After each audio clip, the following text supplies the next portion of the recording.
সাম্প্রতিক বন্যায় ক্ষতিগ্রস্ত রাজ্যের অর্ধেকের বেশি মানুষ। মুখ্যমন্ত্রী পূজা উদ্যোক্তাদের আহ্বান করেছেন কম বাজেটে পূজা করার জন্য। প্রতি বছরের মতো এ বছরও অন্যতম বড় বাজেটের পূজার মধ্যে রয়েছে নেতাজি প্ল্যাফোরাম। শুক্রবার ক্লাব প্রাঙ্গণে সম্পাদক সঞ্জয় সাহা সাংবাদিক সম্মেলন করে জানান, আগামী 6 অক্টোবর তৃতীয়ার সন্ধ্যায় পুজো মণ্ডপের উদ্বোধন হবে।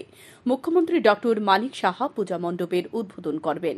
সঙ্গে উপস্থিত থাকবেন আগরতলা পৌর নিগমের মেয়র দীপক মজুমদার, সাংসদ রাজীব ভট্টাচার্য সহ অন্যান্যরা।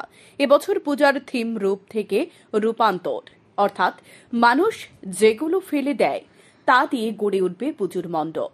পূজার দিনগুলোতে সাংস্কৃতিক অনুষ্ঠান এবং আনন্দ মেলার আয়োজন করা হয়েছে, যা দর্শনার্থীদের নজর কাড়বে বলে অভিমত ক্লাব কর্তৃপক্ষের। নবদ্বীপের শিল্পীর হাতের ছোঁয়ায় এই মণ্ডপ গড়ে উঠবে।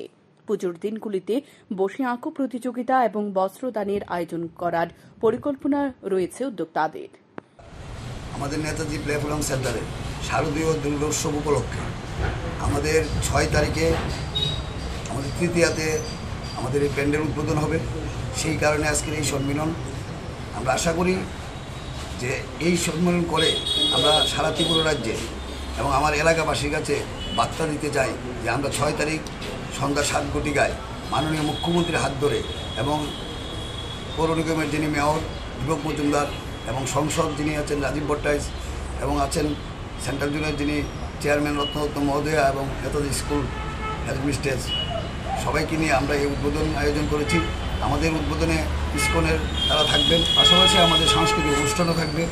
আমাদের প্যান্ডেলটা এবার আমরা তৈরি করেছি রূপ থেকে রূপান্তর। যে জিনিসগুলো মানুষ ফেলে দেয় সেই জিনিসগুলো দিয়ে আমরা এই প্যান্ডেল তৈরি করেছি। প্রথমে আমাদের লোকাল এবং আমাদের লাইটও লোকাল, এবং পাশাপাশি আমাদের নেতা স্কুলের পিছনে আমাদের বাচ্চাদের জন্য এবং ছেলে মেয়েদের জন্য আনন্দ উপভোগ করার জন্য আনন্দ মেলারও আয়োজন করছি। আয়োজিত সাংবাদিক সম্মেলনে এছাড়া উপস্থিত ছিলেন পূজা কমিটির সভাপতি অশোক পাল, অন্যান্যরা। স্যান্দন টিভি।